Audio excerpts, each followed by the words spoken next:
dari mata pelajaran PPKN kelas 9 SMP materi Nomor.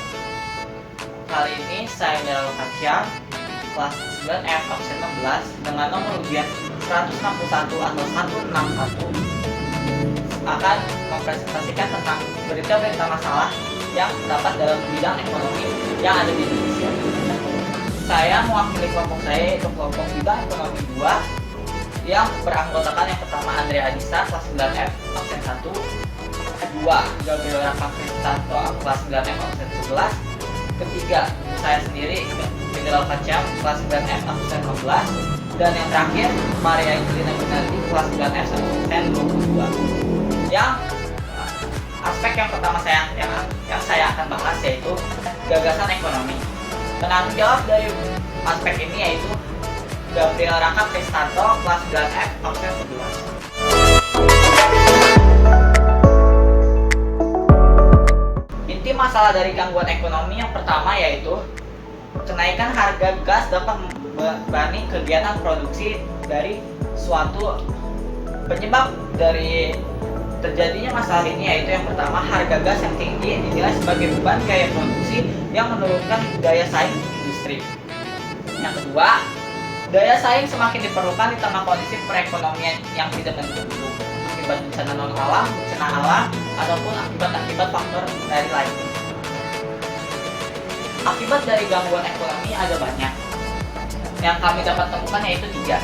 Yang pertama, banyak kegiatan produksi yang tidak maksimal karena tingginya pengeluaran untuk gas. Yang kedua, pendapatan atau penerimaan devisa negara yang terus berkurang.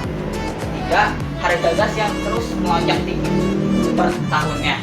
Solusi dari masalah ini yaitu yang pertama, menurunkan harga gas sebanyak 6 US dollar atau 6 dolar Amerika Serikat per juta meter kubik British Thermal Unit atau MMGT.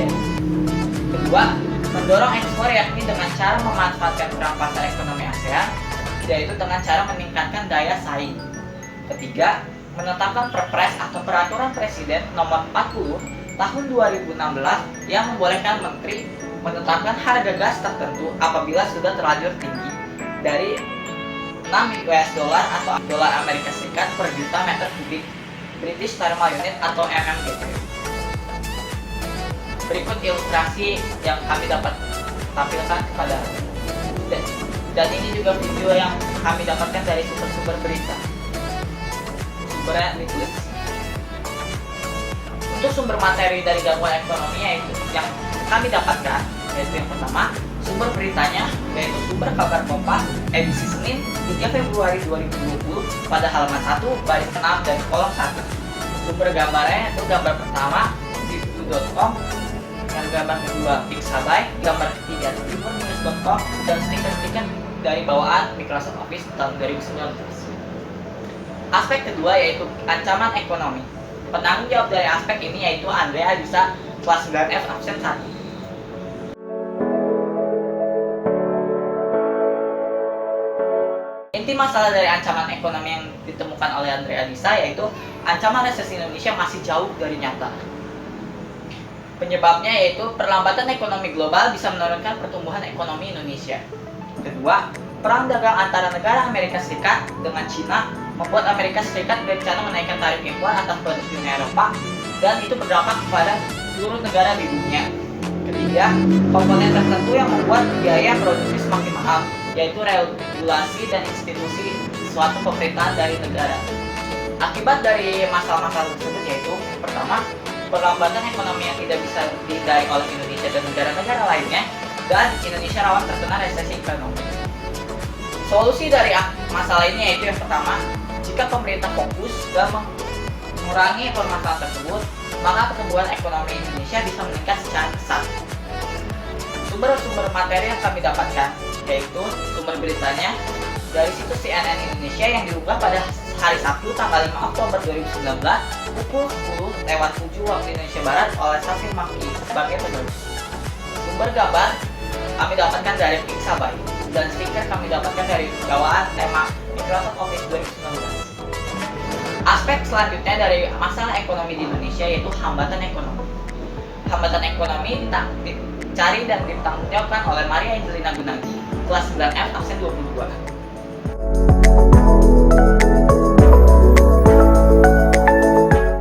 awal dari yang ia temukan yaitu banjir menyebabkan banyak kerugian secara ekonomi, khususnya di kawasan Jabodetabek atau kepanjangan dari Jakarta, Bogor, Depok, Tangerang, dan Bekasi. Penyebab dari masalah ini yaitu bendungan dan sungai tidak mampu menampung volume air hujan. Lalu kebiasaan masyarakat yang buang sampah sembarangan, terutama ke sungai. Ketiga, pemerintah kurang tanggap dalam menghadapi akibat dari bencana banjir, sehingga membuat dampaknya berlarut-larut berkepanjangan. Yang keempat, daerah resapan air di Jakarta dan kawasan-kawasan Jabodetabek berkurang.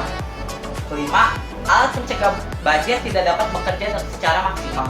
Akibat yang ditimbulkan dari masalah tersebut yaitu berbagai pasar dan toko di Jabodetabek rugi.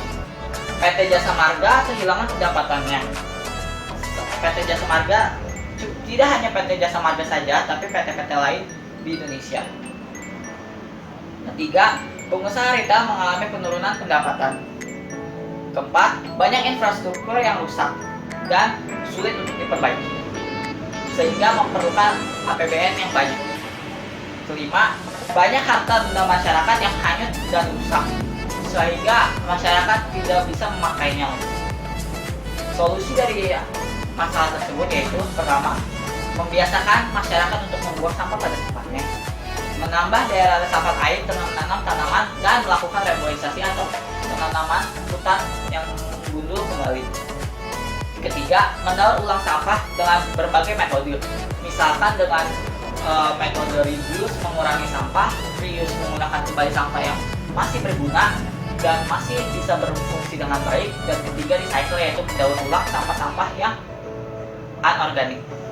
Keempat, ikut serta dalam kegiatan kerja bakti. Kelima, membuat kompos dari sampah-sampah organik dan kotoran hewan, sehingga atau limbah pabrik yang masih bisa digunakan kembali. Sumber-sumber materi yang kami dapatkan untuk masalah hambatan ekonomi yaitu sumber berita situs merdeka.com yang diunggah pada Kamis tanggal 9 Januari 2020 pukul 8 waktu Indonesia Barat oleh Ari Basuki selaku penulis. Sumber gambar kami dapatkan semua dari Pixabay dan stiker Microsoft PowerPoint 2019. Berikut ilustrasi.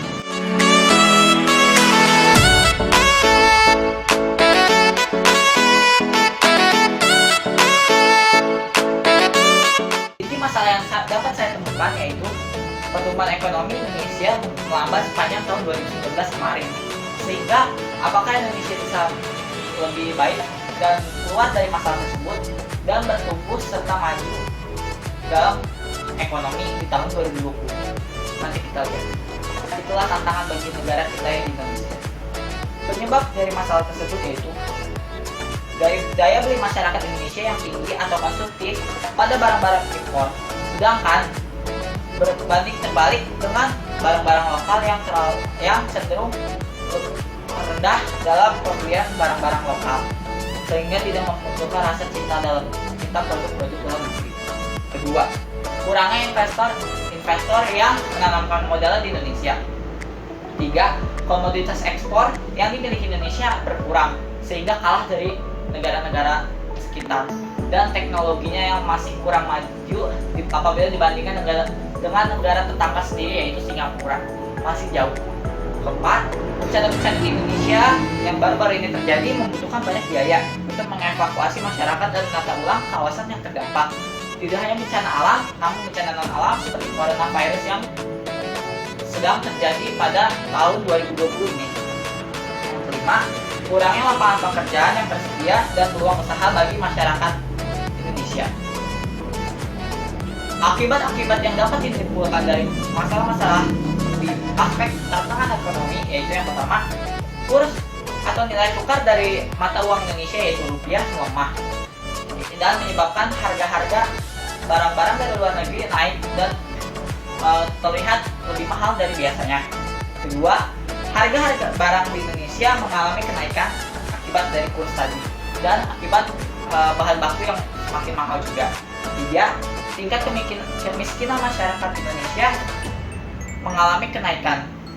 Keempat, jumlah pengangguran masyarakat Indonesia bertambah akibat dari pemutusan hubungan kerja dan kurangnya lapangan pekerjaan. Solusi dari masalah tersebut yaitu yang pertama, mengedukasi masyarakat untuk mencintai produk lokal atau produk dalam negeri dan hemat serta selektif dalam membeli sesuatu, sehingga membeli barang atau produk yang sangat dibutuhkan saja dan tidak membeli barang sesuai keinginan saja sehingga dibuang-buang, dan itu cenderung membuang-buang uang saja. Yang kedua, menarik minat investor-investor dalam negeri dan juga luar negeri untuk menanamkan modal di perusahaan-perusahaan lokal, perusahaan dalam negeri, sehingga kita dapat memajukan usaha-usaha dalam negeri sendiri. Tiga, meningkatkan kualitas dan kreativitas dari produk-produk Indonesia agar menarik minat dari negara-negara lain.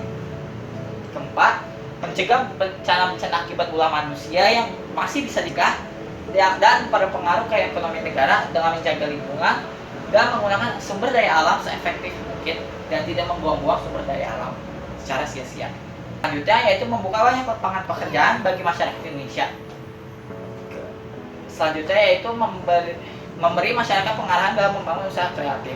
Yang terakhir, meningkatkan kualitas pendidikan yang ada di Indonesia dan meningkatkan misalnya sekarang di Indonesia banyak masyarakat yang hanya lulusan SD dan SMP, sedangkan yang dibutuhkan saat ini adalah lulusan sarjana.